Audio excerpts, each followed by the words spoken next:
आज हम बात करेंगे एशिया महाद्वीप के अंदर आने वाले 3 देश वियतनाम, मलेशिया और सिंगापुर के बारे में। तो सबसे पहले हम देखते हैं वियतनाम के बारे में। तो वियतनाम की जो राजधानी है वो हनोई है। वियतनाम जो है वो शीत युद्ध के समय 2 भागों में बट गया था। शीत युद्ध अमेरिका और रूस के बीच में लड़ा गया वो युद्ध जिसमें ये दोनों देश आपस में कभी नहीं लड़े, लेकिन बाकी सारी दुनिया को लड़के इन लोगों ने तबाह कर दिया। तो शीत युद्ध के समय जो वियतनाम है वो 2 भागों में बट गया।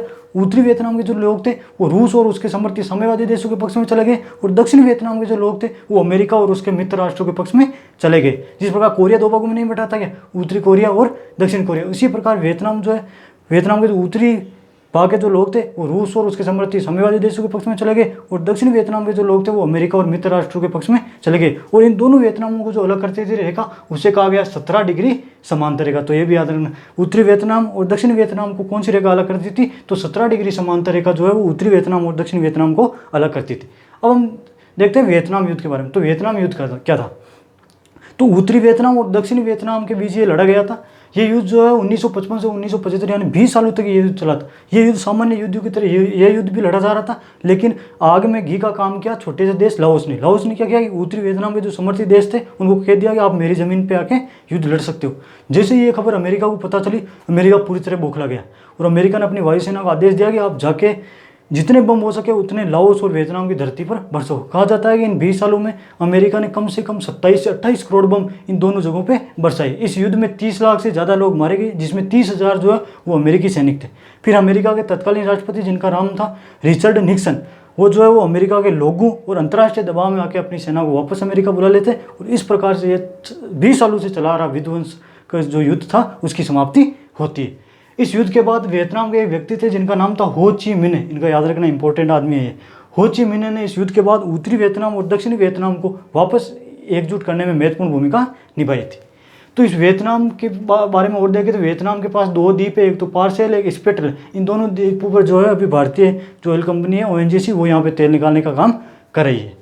अब हम देखते हैं मलेशिया के बारे में। तो मलेशिया की जो राजधानी है वो पुत्रजया। मलेशिया की पहले राजधानी कुआलालंपुर थी, लेकिन अभी बदलकर इसको जो है वो पुत्रजया कर दिया गया है। मलेशिया जो है वो 13 राज्यों से मिलकर बना एक संघीय देश है। तो मलेशिया कितने राज्यों से मिलकर बना है, तो मलेशिया 13 राज्यों से मिलकर बना हुआ है।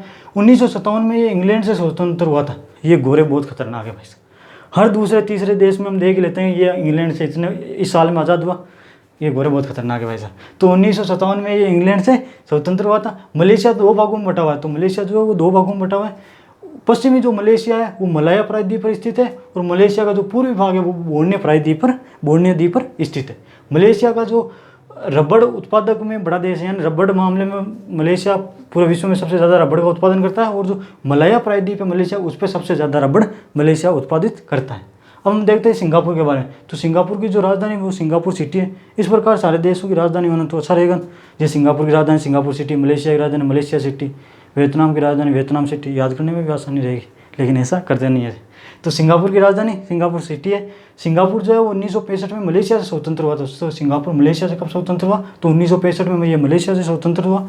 सिंगापुर विश्व की 9वीं व एशिया की 5वीं सबसे बड़ी अर्थव्यवस्था, तो इंपॉर्टेंट वन। सिंगापुर जो है वो एशिया की विश्व की 9वीं और एशिया की 5वीं सबसे बड़ी अर्थव्यवस्था है। इसकी अर्थव्यवस्था महत्वपूर्ण भूमिका रहती है पर्यटन और व्यापार की, क्योंकि इनका जो हम देखें तो पानी जो आता है वो मलेशिया से आता है, दूध फल और सब्जियां आती है न्यूजीलैंड से, दाल चावल आता है ऑस्ट्रेलिया से। लेकिन इनका जो व्यापार है जैसे इलेक्ट्रॉनिक्स में हो गया, रसायन में हो गया, या फिर आप सेवा क्षेत्र में देखो बैंकिंग में हो गया या होटल्स हो गए, इनसे ये काफ़ी पैसे कमा लेते हैं। तो सिंगापुर जो है वो विश्व की 9वीं और एशिया की 5वीं सबसे बड़ी अर्थव्यवस्था है।